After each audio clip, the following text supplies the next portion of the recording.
கொடுக்கும் தேவனுக்கு கோடி கோடி ஸ்தோத்திரம். எனக்கு வாழ்வளிக்கும் இயேசு ராஜாவுக்கு வாழ்நாள் எல்லாம் ஸ்தோத்திரம். Praise the Lord. கர்த்தருடைய மகா பரிசுத்த நாமம் மகிமை அடைவதாக.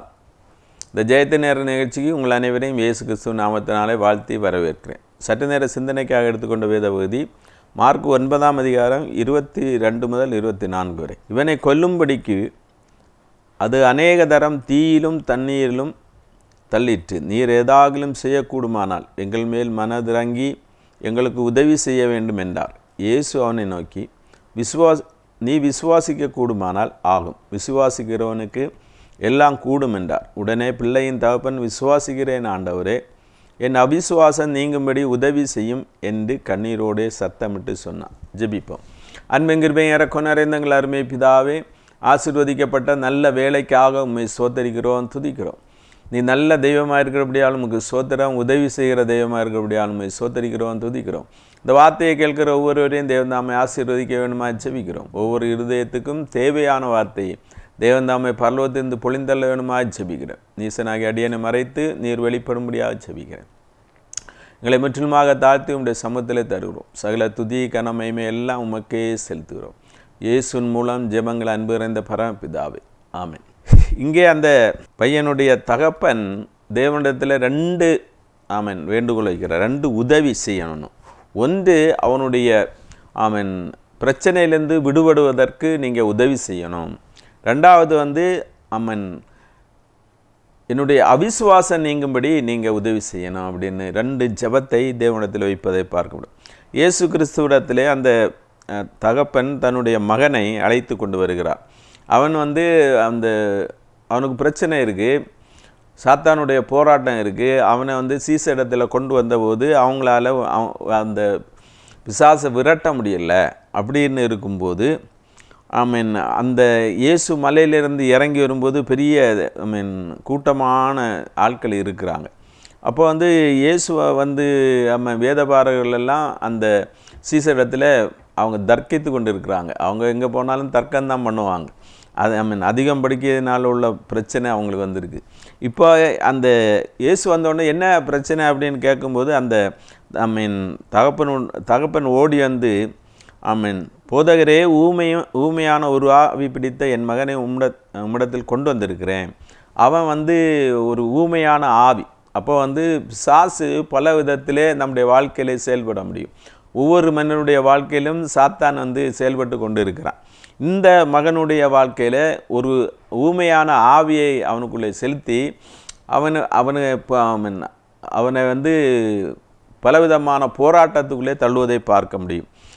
அவனை எங்கே பிடித்தாலும் அது அலக்களிக்கிறது. சாத்தான் அநேக நேரங்களிலே பிசாசு பிடித்தவங்க அலக்களிக்கப்படுவதை நம்ம பார்க்கிறோம். அதை எங்கே பார்த்தாலும் அலக்களிக்கிறது. அலக்களிக்கும் போது அவன் நுரை தள்ளி பல்லை கடித்து சோர்ந்து போகிறான். அப்படி அவனுடைய வியாதியுடைய கொடூரம் அப்படி இருக்குது. அவனை அவர் எங்கே பிடித்தாலும் எங்கே போனாலும் அவனை ஒரு நிம்மதியாக கொண்டு போக முடியாது. அவனை ஒரு ஃபங்க்ஷன் வீட்டில் நிம்மதியாக கூட்டிகிட்டு போக முடியாது. அப்படி ஒரு ஊமையான ஆவி அவனை பிடிச்சி வச்சுருக்கு. அவன் பேச முடியாமல் இருக்கிறான். அதுபோக அவனை அந்த ஆவி வரும்போது அவனை அலக்களிக்கிறது. அலக்களிக்கும்போது அவன் நுரை தள்ளி பல்லை கடித்து ரொம்ப சோர்ந்து போகிறான். இப்படிப்பட்ட ஒரு பரிதாபமான நிலைமையில் என்னுடைய மகன் இருக்கிறான். அவனை உங்களுடைய சீசரத்தில் கூட்டிகிட்டு வந்தோம். அவங்களால அதை விரட்ட முடியலை அப்படின்னு சொன்ன உடனே இயேசு சொன்னார், விசுவாசம் இல்லாத சந்ததியே, எதுவரைக்கும் நான் உங்களோடு இருப்பேன், எதுவரைக்கும் உங்களிடத்தில் பொறுமையாக இருப்பேன் என்று சொல்லிவிட்டு அவனை என்னிடத்தில் கொண்டு வாருங்கன்னு சொல்கிறார். ஒரு ஜெபத்தை அவர் வைக்கிறார். இப்படி ஒரு பிரச்சனை என்னுடைய மகனுக்கு இருக்குது. இயேசு எல்லாருக்கும் உதவி செய்கிற தேவன். நம்முடைய பிரச்சனை எதுவாக இருந்தாலும் உதவி செய்கிற தேவன். இந்த பிரச்சனையை அவர் கேட்கிறவர் மட்டுமல்ல, அந்த பிரச்சனையிலேருந்து நம்மை விடுவிக்கிற தேவன். அதற்கு அடிப்படையாக தேவையாக இருக்கிறது விசுவாசம். இவங்க ஏன் விரட்ட முடியலை அப்படின்னு உள்ளது. அதாவது அவிசுவாசத்தை இயேசு கடிந்து கொள்கிறார். விசுவாசம் இல்லாமல் தேவனுக்கு பிரியமாக இருக்க முடியாது. தேவன் சர்வ வல்லமை உள்ளவர், அது அவரால் எல்லாவற்றையும் செய்ய முடியும் என்பதை விசுவாசிக்கணும். அப்போ இது இயேசுடைய சீசர்கள் அவங்க கை வச்சாலே அந்த மகனுடைய அந்த பிசாசனுடைய தாக்கம் வெளியேறும் என்பதை அவங்க விசுவாசித்திருக்கணும். அப்போ அவங்களுக்கு அதிகாரம் கொடுத்து தான் அவங்கள சீசராக்கி வச்சுருக்கிறாங்க. இயேசு தம்முடைய ஊழியக்காரர்களுக்கு, தம்முடைய பிள்ளைகளுக்கு, தம்முடைய விசுவாசிகளுக்கு அவர் அதிகாரம் கொடுத்துருக்கிறார். முதல் விசுவாசம் உள்ளவங்களால் நடக்க அடையாளத்தில் பிசாசுகளை துரத்துவீர்கள்னு தான் சொல்லியிருக்கு. பிசாசு கண்டு நம்ம பயந்தோம்னா அவன் நம்ம துரத்திட்டு இருப்பான். நம்ம தான் அவனை துரத்தணும். அவனை துரத்தும் போது அவன் ஓடி போவான். அவனுக்கு எதிர்த்து இல்லைங்களோ அப்பொழுது அவன் ஓடி போவான். நம்ம அதுக்கு அடிப்படை தேவை விசுவாசம். தேவன் சர்வவல்லமுள்ள தேவன், என் மூலமாகவும் தேவன் செயல்படுவார் என்பதை நம்ம முழுமையுமாக விசுவாசித்தால் தான் அதில் ஜெயம் எடுக்க முடியும். இங்கே விசுவாசம் இல்லாத சந்ததியே எதுவரைக்கும் நான் உங்களோடு இருப்பேன் அப்படின்னு சொல்லி கடிந்து கொள்ளுகிறார். உடனே அதோட நிறுத்தலை கொண்டு வாருங்க, அந்த பையனை கொண்டு வாருங்க அப்படின்னு சொல்லி இயேசுவிடத்தில் கொண்டு வந்தாங்க. இயேசுவிடத்தில் கொண்டு வந்தோடனே அது ரொம்ப அலக்களிக்குது. இயேசுவை பார்த்தாலே சாத்தானுக்கு ரொம்ப பிரச்சனை தான், அவனுக்கு பயம். இயேசுவை பார்த்தாலே பயம்தான், அலக்களித்து நம்ம இயேசுவின் நாமத்தினால தான் சாத்தானை ஜெயிக்க முடியும். இயேசு நாமத்தினால சாத்தானை துரத்த முடியும். என் நாமத்தினாலே பிசாசுகளை துரத்துவீர்கள்னு சொல்லிடு. இயேசு நாமத்தை கேட்டால் தான் சாத்தான் பயப்படுவான். இயேசு நாமத்தினால தான் அவனுக்கு பயம் இருக்கிறது. அதனால அவன் ஒவ்வொரு மனிதர்களை விட்டு ஓடி போவான். அப்போ அவனுக்கு நுரை தள்ளி ரொம்ப அலக்களிக்கிறது, ரொம்ப கஷ்டமாக புரள்தான் புரள்தான் ரொம்ப கஷ்டம். இப்படி அநேக காரியங்கள் இந்த உலகத்தில் நடக்கிறது. சாத்தான் மூலமாக அநேகருக்கு பலவிதமான நோய்களை கொண்டு போடுவது, பலவீனங்களை கொண்டு போடுவது, அநேகரை அலக்களிப்பது, அநேகருக்கு பிரச்சனைகளை உண்டு பண்ணுவது, இதெல்லாம் சாத்தானுடைய வேலை. எவ்வளவு தீமை தம்முடைய தேவனுடைய பிள்ளைகளுக்கு செய்ய முடியுமோ அது செய்ய வேண்டும் என்பதற்கு அவன் ஓடிக்கொண்டிருக்கிறான். எனவே தான் நம்ம விழித்திருக்கணும் அப்படின்னு சொல்லுறது. அப்போ விழித்திருந்து விசுவாசத்தில் உறுதியாக இருக்கணும். விசுவாசத்தில் தளம்பி போகக்கூடாது. நம்ம விசுவாசத்தில் உறுதியாக இருக்கணும். அலைமோதுறவங்களாக இருக்கக்கூடாது. விசுவாசத்தில் உறுதியாக இருந்தால் தான் சாத்தானை ஜெயிக்க முடியும். அப்போ அப்போ இயேசு கேட்குறாரு, எப்போதுலேருந்து உண்டாயிருக்கு? சின்ன வயசுலேருந்தே பாவம். ஒரு சின்ன பையனுடைய வாழ்க்கையை தொலைஞ்சி போச்சு. இப்போ வாலிப வயதுகளை வந்திருப்பான். அந்த வயசில் கொண்டு வரும்போது கூட அந்த பிரச்சனை இருந்துகிட்டே இருக்குது. பல வருஷங்களாக தீராத பிரச்சனையை இயேசுவால் தான் தீர்க்க முடியும். அல்லேலூயா. நம்முடைய வாழ்க்கையிலும் இன்றைக்கு பலவிதமான கேள்விகளோடு இந்த பிரச்சனையிலிருந்து நான் விடுபட முடியுமா? இயேசு இந்த பிரச்சனையிலிருந்து எனக்கு விடுதலை தருவாரா அப்படின்னு சொல்லி பலவிதமான கேள்விகளோடு இருக்கலாம். அது உங்களுக்கு ஒரு பெரிய வியாதியாக இருக்கலாம், அல்லது சின்ன வியாதியாக இருக்கலாம், தீராத வியாதியாக இருக்கலாம், பணப்பிரச்சனையாக இருக்கலாம், மன சோர்வாக இருக்கலாம், மனசில் சங்கடங்கள் இருக்கலாம், பலவிதமான கலக்கங்களாக இருக்கலாம். எதுவாக இருந்தாலும் இயேசு அவற்றிலிருந்து நம்மை விடுவிப்பதற்கு வல்லமை உள்ளவராக இருக்கிறார். இயேசு கேட்குறாரு, எத்தனை வயசுலேருந்து இவனுக்கு உண்டாயிருக்கு? அப்படி பார்த்தா சின்ன வயசுலேருந்தே உண்டாயிருக்கு. அந்த பையனுடைய வாழ்க்கையில் பெரிய பெரிய பிரச்சனை, இதுவரைக்கும் ஒரு நிம்மதி இல்லாத வாழ்க்கை, இதுவரைக்கும் அவனுடைய வாழ்க்கையில் ஒரு முன்னேற்றமே இல்லை. அவனுடைய வாழ்க்கையில் அவன் எது நினச்சாலும் ஒன்றுமே செய்ய முடியாது. அப்படிப்பட்ட சூழ்நிலையில் இன்றைக்கு நம்ம வாழ்ந்து கொண்டிருந்தாலும் இயேசு நம்முடைய சூழ்நிலைகளை மாற்றுவதற்கு வல்லமை உள்ளவர். அவர் வல்லமை அதிகாரமுடைய தேவன். நம்முடைய ஜெபத்தை அவர் கேட்கிறவர் மட்டுமல்ல, ஜெபத்துக்கு அவர் பதில் தருகிற தேவனாக இருக்கிறார். அப்படின்னு சொல்லும்போது தான் அவங்க அப்பா சொல்கிறார், இவனை கொல்லும்படிக்கு அது அநேக தரம் தீயிலும் தண்ணீரிலும் தள்ளிற்று. இவனை கொல்லும்படிக்கு எப்படியாவது அவனை கொல்லணும். அவன் திருடவும் கொல்லவும் அழிக்கவும் வர்றான் என்று வேறொன்றுக்கும் வரான். அவன் சாத்தானுடைய வேலையை தான் திருடனும் கொல்லணும் அழிக்கணும், அதுதான் அவனுடைய வேலையாக இருக்கிறது. இவனை கொல்லும்படிக்கு அநேக தரம் தீயிலும் தண்ணீரிலும் தள்ளிற்று. இயேசு நமக்கு உதவி செய்கிற தேவன். அவன் இப்போ உயிரோடு இருப்பது, அந்த பையன் உயிரோடு இருப்பதே தேவனுடைய கிருபை. நாம் நிர்மூலமாகாமல் இருப்பது தேவனுடைய கிருபையாக இருக்கிறது. இந்த உலகத்தில் நம்ம இன்றைக்கு உயிரோடு வாழ்வதே தேவன் தந்த கிருபை தான். அந்த கிருபையில் தான் நம்ம இன்றைக்கு வாழ்ந்து கொண்டு இருக்கிறோம். இப்போ பெரிய தீயிலும் தண்ணீரிலும் தள்ளிற்று. நீ தண்ணீரை கலக்கும்போது அது உன்மேல் புரளாது இருக்கும். தீயை வந்து கடக்கும்போது அதுவும் உன்னை சேதப்படுத்தாது. இது நமக்கு கொடுக்கப்பட்ட வாக்குத்தத்தம். அப்படியே தீயினாலேயும் தண்ணீரினாலேயும் நம்ம அழிந்து போகாதபடி நம்மை பாதுகாக்கிறது தேவனுடைய பெரிய கிருபையாக இருக்கிறது. இங்கே இந்த பையனுக்கு இந்த பிரச்சனை தான் இருக்குது. அவனை அநேக தரம் தீயிலும் தண்ணீரிலும் தள்ளிட்டு, எப்படியாவது தண்ணி பக்கம் போனோம்னா அந்த தண்ணீரில் தள்ளிடும், தீ பக்கம் போனோம்னா அந்த தீயில தள்ளிடும், எப்படியாவது இவனை கொல்லணும் அப்படின்னு சொல்லி அந்த சத்துரு அவன் மேலே அவன் போராடி கொண்டே இருக்கிறான். எப்படியாவது கொல்லணும், அவனை கொன்று போடணும், கொல்லும்படிக்கு தான் அவன் எய்ம் பண்ணி இருக்கு. நாம் தண்ணீரிலும் தள்ளிட்டு, நீர் ஏதாகிலும் செய்யக்கூடுமானால் எங்களுக்கு மனம் இறங்கி எங்களுக்கு உதவி செய்ய வேண்டும் என்றான். எங்களுக்கு உதவி செய்யணும். அப்போ வந்து அது வந்து கொஞ்சம் டைலமாவில் சொன்ன மாதிரி கொஞ்சம் அலைபாய மாதிரி இருக்குது. நீர் ஏதாகிலும் செய்யக்கூடுமான, தேவனால் கூடாத காரியம் ஒன்றும் இல்லை. நீங்கள் தான் செய்ய முடியும், நமக்கு அது தெரியும். விசுவாசம்தான் முக்கியமாக இருக்கிறது. ஏதாகிலும் செய்யக்கூடுமான அல்ல, தேவனாலே எல்லாம் செய்யக்கூடும். தேவனாலே கூடாத காரியம் ஒன்றும் இல்லை. இயேசுவால் எல்லாம் செய்யக்கூடும். ஆமாம், இயேசுவுக்கு வானத்திலும் பூமியிலும் சகல அதிகாரம் கொடுத்திருக்கிறது. இயேசு நாமத்தை சொன்னால் வானோர் பூதலத்தோர் பூமியின் கீழானோர் யாவருடைய முழங்கால்களும் நடுங்கும் அவருக்கு முன்பதாக. அப்படி வந்து அவ்வளவு வல்லமை உள்ள தேவன், எல்லா அதிகாரத்துக்கு மேலான அதிகாரம் உள்ள தேவன், எல்லா துரைத்தனத்துக்கு மேலான துரைத்தனம் உடைய தேவன். அவன் சர்வ வல்லமை உள்ளவர். இயேசு சர்வ வல்லமை உள்ளவராக இருக்கிறார். எனவே அவரால் செய்யக்கூடாத காரியம் ஒன்றுமில்லை. அவர் எந்த அதிசயத்தையும் அற்புதத்தையும் செய்ய வல்லமை உள்ளவர். அவன் ஏதாகிலும் செய்யறதுக்கில்லை, எல்லாவற்றையும் அவரால் செய்யக்கூடும். ஆனால் அவர் கேட்கும்போது ரொம்ப மனம் இறங்கி ரொம்ப அழுகையோடு கண்ணீரோடு அந்த பையனுக்காக வேண்டுகிறார். ஆமேன். எங்கள் மேல் மனதிறங்கி எங்களுக்கு உதவி செய்ய வேண்டும், உதவி செய்யுங்க. ஆமாம், நமக்கு உதவி செய்வதற்கு அந்த உலகத்திலுடைய மனிதருடைய உதவி விருதா என்று சொல்லப்பட்டுகிறது. தேவன் தான் நமக்கு உதவி செய்யும். எனக்கு ஒத்தாசை வரும் பர்வதங்களுக்கு நேராக என் கண்களை ஏறெடுக்கிறேன், வானத்தையும் பூமியை படைத்த தேவனிடத்திலிருந்து எனக்கு ஒத்தாசை வரும்.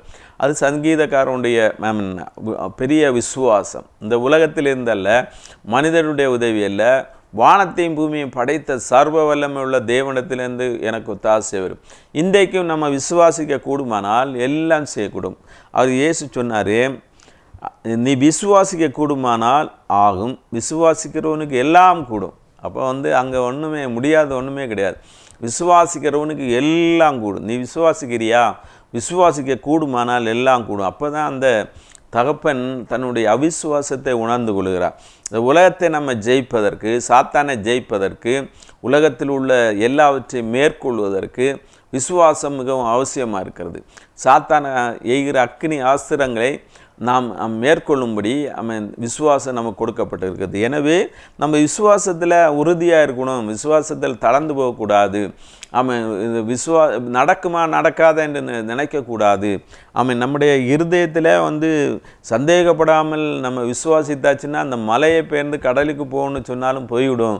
அப்படி தான் விசுவாசத்தை பற்றி இயேசு சொல்லியிருக்கிறார். விசுவாசம் ரொம்ப முக்கியமானது, விசுவாசம் ரொம்ப முக்கியமானது. அப்போ இயேசு சொன்னார், அந்த பிள்ளையன் தாப்பம் கேட்குறாரு, நான் விசுவாசிக்கிறேன், என்னுடைய விசுவாசம் குறைவாக இருக்கிறது, இன்னும் கொஞ்சம் அவிசுவாசம் என்கிட்ட இருக்குது, அதை நீங்கும்படி எனக்கு உதவி செய்ய வேண்டும். முதல்ல மகனுக்கு இறங்கி உதவி செய்யணும் அப்படின்னு கேட்டார். ரெண்டாவது, என்னுடைய அவிசுவாசம் நீங்கும்படி நீங்கள் எனக்கு உதவி செய்யணும். சீசர்கள் கூட பல நேரங்களில் இயேசுவிடத்தில் கேட்டாங்க, இப்படி எங்களுடைய விசுவாசத்தை வர்த்திக்க பண்ணுங்க. அப்போ வந்து இயேசு சொன்னார், கடுகளவு விசுவாசம் உங்களுக்கு இருந்தாச்சுன்னா அந்த மலையை பெயர்ந்து இந்த பூமிக்கு அந்த கடலுக்கு போகணுன்னு சொன்னாலும் போயிடும். அந்த விசுவாசம்தான் முக்கியம். கடுகளவு என்பது முழுமையானது. கடுகு சின்னதாக இருந்தாலும் அது முழுமை உள்ளது. அந்த முழுமையான விசுவாசம் நமக்கு தேவையாக இருக்கிறது. குறைவில்லாத விசுவாசம். நம்முடைய இருதயம் முழுவதும் விசுவாசம், இருதயத்தில் சந்தேகப்படாமல் நம்ம விசுவாசிக்கிற விசுவாசம். அப்படி விசுவாசிக்க கூடுமான எல்லாமே கூடும். விசுவாசிக்கிறவனுக்கு கூடாத காரியம் ஒன்றுமே கிடையாது. எனக்கு வந்து நான் விசுவாசிக்கிறேன், இன்றைக்கு நம்முடைய விசுவாசம் குறைவுள்ளதாக இருக்கிறபடினால தான் நம்ம அநேக காரியங்களை நம்ம பெற்றுக்கொள்ளாமல் இருக்கிறோம். பயம் நமக்கு இருக்கிறது. பயம் அவிசுவாசத்துக்கு அடையாளமாக இருக்கிறது. கவலை அது அவிசுவாசத்துக்கு அடையாளமாக இருக்கிறது. நம்ம இந்த உலக காரியங்களே கவலைப்பட்டு கொண்டிருப்பது இதெல்லாமே அவிசுவாசம்தான். தேவனை நம்பாமல் இருக்கிறதுனால தான் பயமே வருது. அப்படி இருக்கக்கூடாது. நம்ம விசுவாசத்தில் உறுதியாக இருக்கணும். உறுதியாக இருந்தால் தான் நம்ம எல்லாவற்றையும் பெற்றுக்கொள்ள கூடும். அப்போது என் அவிசுவாசம் நீங்கும்படி அப்படி ஒரு ஜெபம் பண்ணார். அவிசுவாசம் நீங்கும்படி எனக்கு உதவி செய்யுங்க. அப்போ அவனுடைய அவிசுவாசம் அப்போ நீங்கி போகுது.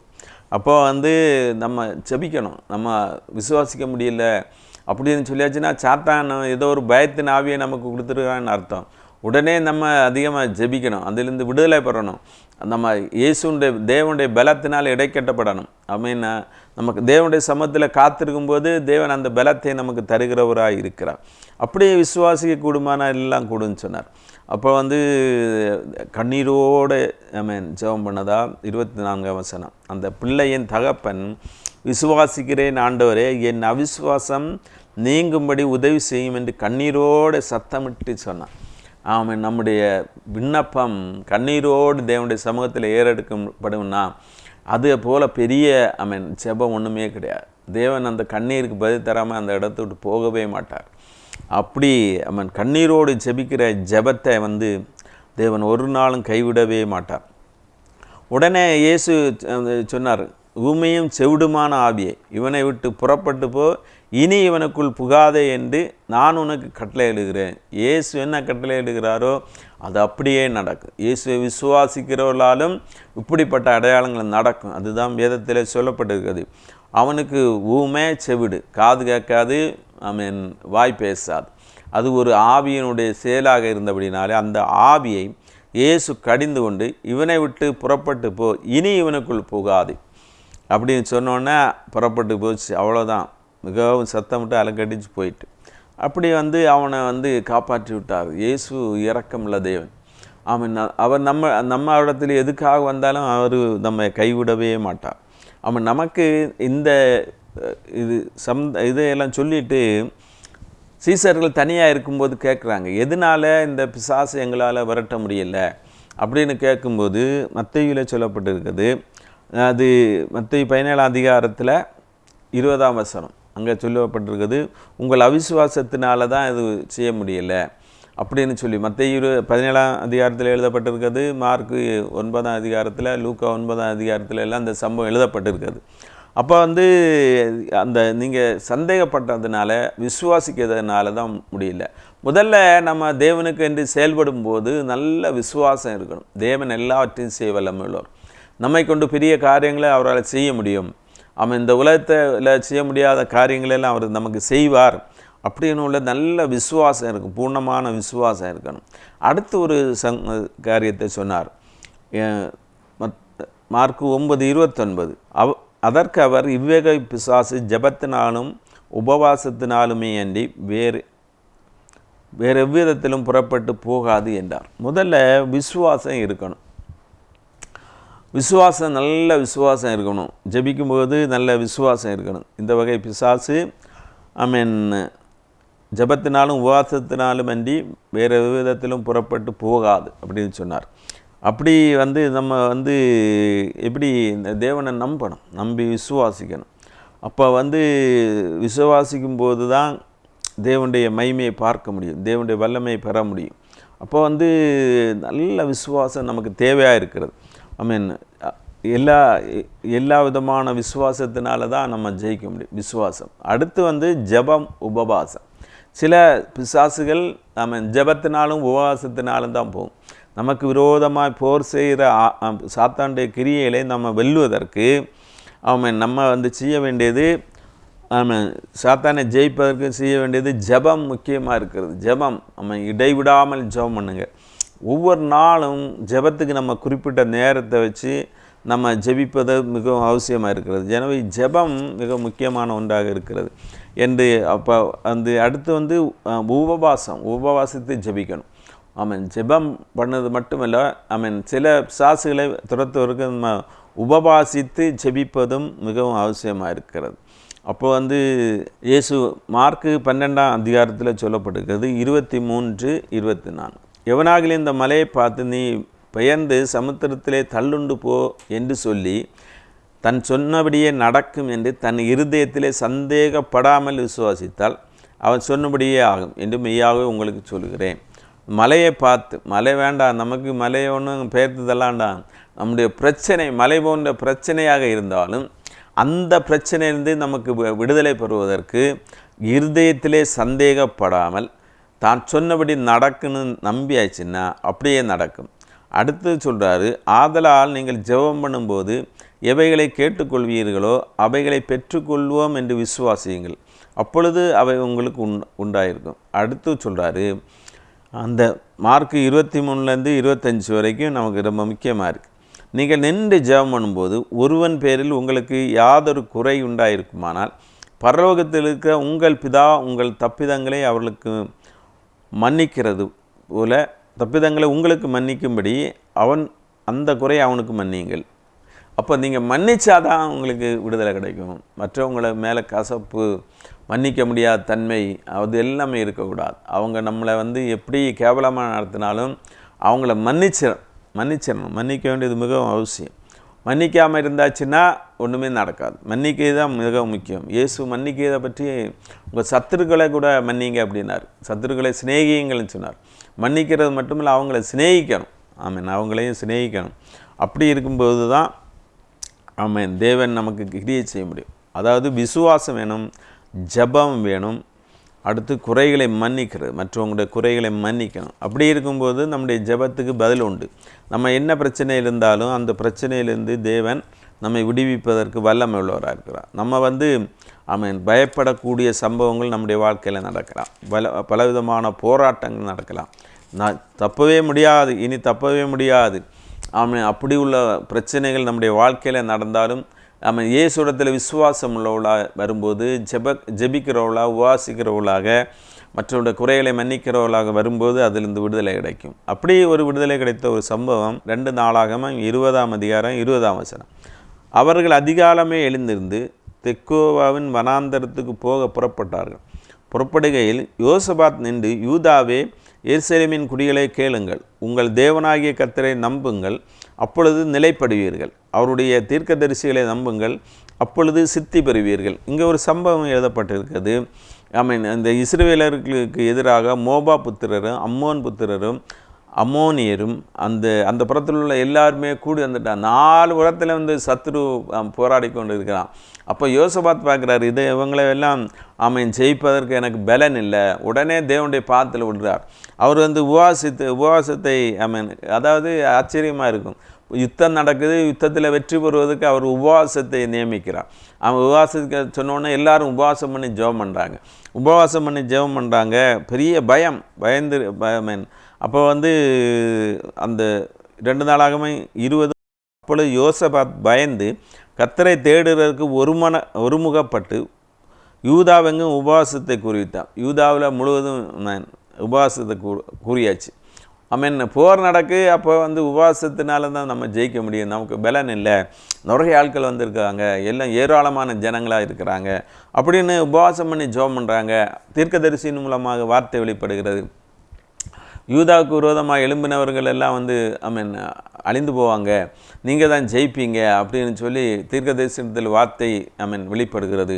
அப்போ தான் மறுநாளைக்கு அவங்க புறப்பட்டு போகும்போது அவர் சொல்கிறார், கர்த்தரை நம்புங்கள், அப்பொழுது நிலைப்படுவீர்கள், அப்போ தீர்க்கதரிசியில் நம்புவீங்கள், அப்பொழுது சித்தி பெறுவீர்கள் அப்படின்னு ஜெயம் பெறுவதற்கு வழி இதுதான். தேவனை நம்புங்க.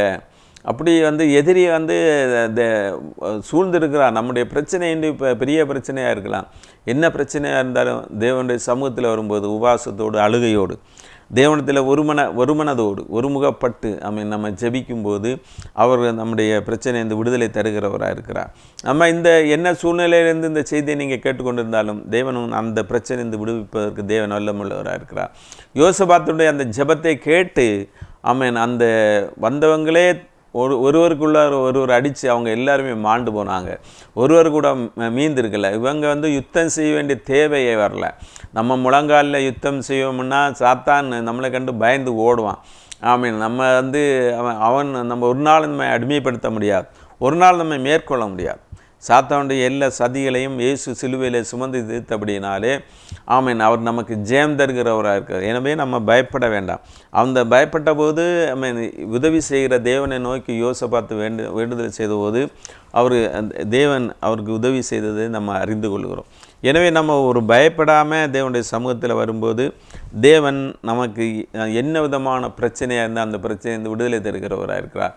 இந்த தகப்பன் இயேசுடத்தில் வந்து தன்னுடைய மகனுடைய சுகத்துக்காக ஆமீன் சாத்தான் வந்து கட்டிலிருந்து விடுதலை அடைவதற்காக உதவி வேண்டனான். அடுத்து அவிசுவாசம் நீங்கும்படியாக உதவி வேண்டனான். ரெண்டு விதத்திலும் இயேசு அவனுக்கு உதவி செய்து அவர் திரும்ப வந்தார். அதே போல் இன்றைக்கி நமக்கு இருக்கிற எல்லா பிரச்சனையும் இயேசு நம்ம விடுவிக்க வல்லமை உள்ளவராக இருக்கிறார். இயேசுவை நோக்கி பார்ப்போம்.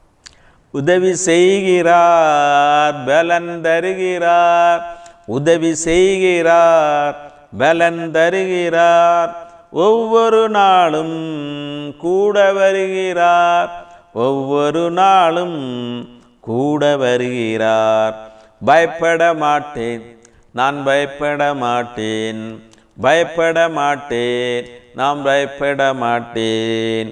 இயேசு என்னோடு இருப்பதனால், இயேசு என்னோடு இருப்பதனால். பலப்படுத்துகிற கிறிஸ்துவினாலே, பலப்படுத்துகிற கிறிஸ்துவினாலே எல்லாவற்றையும் செய்ய பலனுண்டு, எல்லாவற்றையும் செய்ய பலனுண்டு.